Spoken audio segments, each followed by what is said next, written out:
Nu, ja mēs esam nonākuši līdz 9. uzdevumam un beiguši algebru rēķināt un sāksim ģeometriju un vektoru uzdevumus, tad es mūs apsveicu par pirmajiem 8 uzdevumiem. Mēs jau esam ieguvuši 20 punktus un eksāmenis sekmīgi ir nolikts.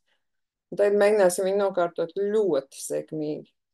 Tātad dotā koordinātu plaknē uzzīmēt vektoru M ar koordinātēm 3 un 2.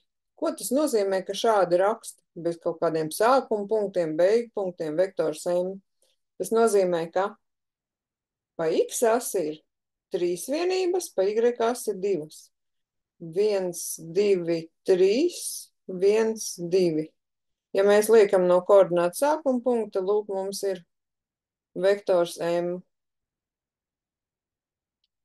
Bet kas tad mums bija vektors? Vektors bija orientēts nogrieznis. Tā kā īstenībā mēs varam šo M atlikt arī šeit, vai šeit,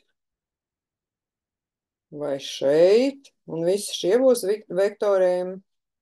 Tā kā vienalga, kur jūs iezīmēsiet vienu vektoru pa X asi, 3 vienības pa Y2, viss būs pareizi.